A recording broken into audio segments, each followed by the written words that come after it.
Vice President Kashim Shettima has called on Nigerians to support President Bola Tinubu in his efforts to tackle the country's social, political, economic and security issues.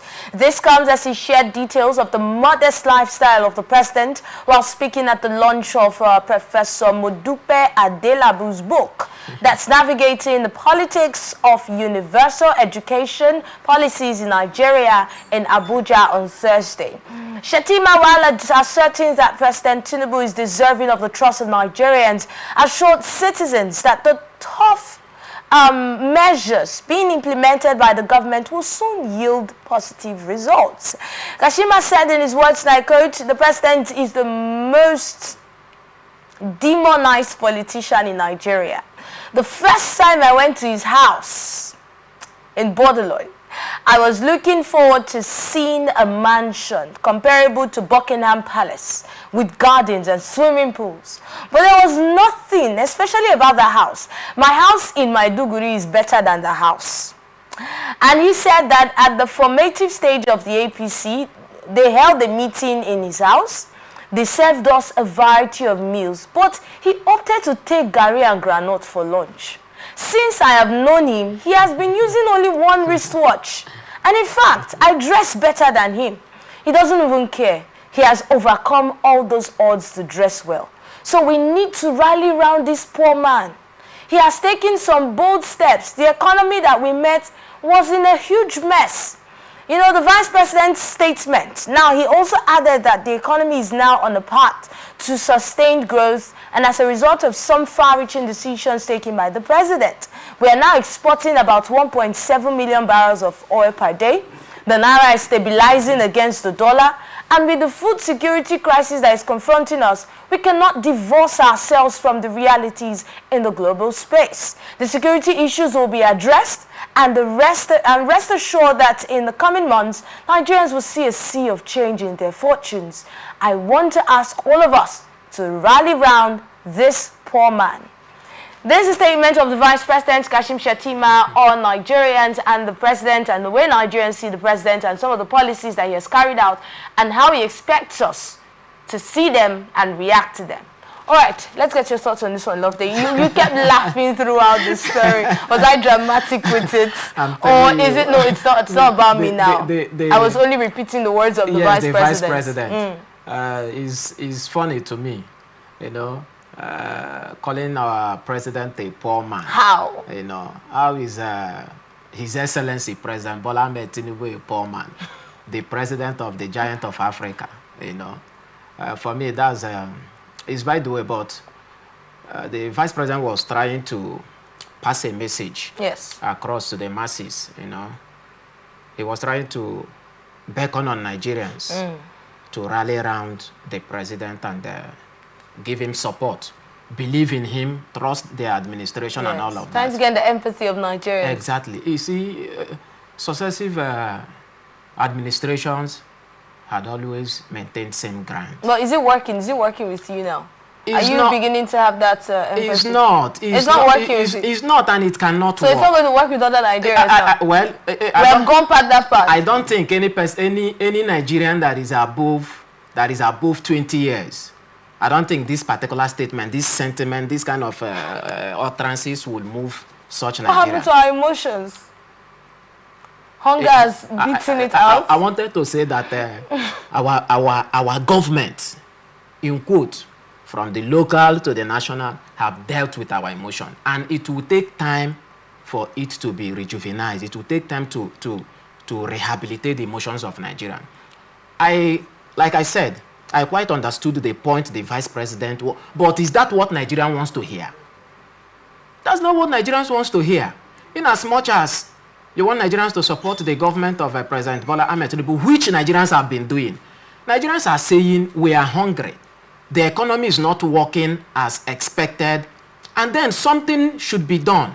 And then he's telling Nigerians how the government, the president is poor and how he's wearing one wristwatch. If the president decides to wear one wristwatch, does that mean that the president cannot buy billions of wristwatch and wear? How about other areas, other expenses we keep mentioning? How about traveling allowance and all of that? You know, so the presidency should try as much as possible to meet to the pertinent needs of Nigeria, which currently borders on hunger. But you know, that's just like an analyst stated yesterday when we talked about the president meeting the needs of Nigerians, when we talk about hunger. He made reference to the 10,000 agro rangers that have been distributed to safeguard our farms in 19 states plus the FCT. Do you see that as a step towards putting an end to hunger? I've repeatedly said that the problem I have with that initiative is its sustainability and the number involved.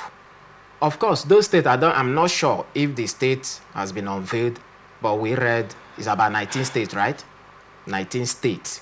Now, 10,000 to oversee insecurity on farmlands in 19 states.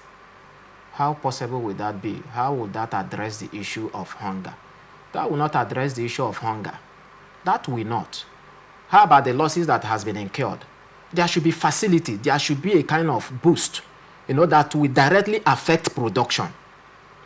The issue of deploying rangers, that is fine. That is okay, but I don't see it addressing the immediate need. Farmers have lost, believe me, even in some southern states, most of the farmers no longer produce. The reason is because they do not have the money to secure their farmland. And even if you have the money, how much do you have to secure, the kind of farmland that you are covering? So most of the farmers have left the system because of this attack on their most of the farmers have even left the system completely. Definitely, of course. Because of the issue of attack, insecurity on their farm produce. So what is the government doing to call back these farmers? Because until we have a good number of persons farming, the issue of hunger will still be there. But we didn't even have enough before now. Good. And then most of them, like you've said, have left. That's another challenge that Nigerians or Nigeria will encounter, will experience in no distant time. Because some persons have left. So the government should also begin to look at that area. How do we bring back these persons? Not everybody is willing to go to farm. Everybody must not farm. So those that are doing it should be encouraged, rather than doing something that will make them leave the system. So those are the areas we are looking at. We're expecting the federal government to do something. Provide facilities, provide grants, provide soft loans, and monitor the distribution of these particular facilities. Make sure it gets to the local farmers. There should be database. There should be monitoring system. Of course, the world is being digitalized. So the government can monitor what is happening across the nation. It's very easy. And build a database for all those that are beneficiaries of government grant, agri grant or loan or whatever. So you don't think there's a database already? So we give out grants and loans without data? Well, there could be, but from what we're experiencing, it shows that we don't have reliable database. I don't think we have. We don't have. From the little information I have and from my experience and work with some agricultural agencies, there is no suitable or updated database. So it becomes a problem. So how is that going to enhance food?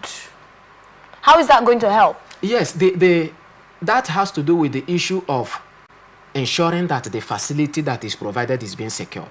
Now, if there is no database and a facility is being provided, let's say for local government A or state A, for instance, and at the end of the day, we're hearing that the facility provided was distributed among 1,000 farmers in state X.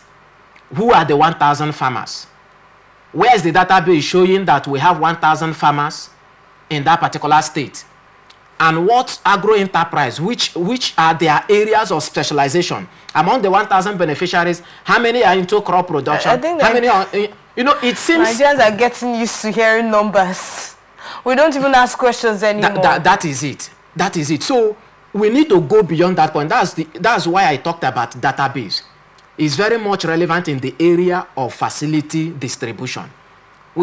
If I'm giving out something, I need to know beneficiaries, how many beneficiaries that I'm targeting. If I have let's say, for instance, 1,000 beneficiaries, and I don't have the facilities meant for 1,000 beneficiaries. I am providing for 200 beneficiaries. I should be able to know them, so that if I'm providing for another 200, the same 200 that had benefited initially will not come and also benefit again. And then what if they are not the direct persons I'm targeting?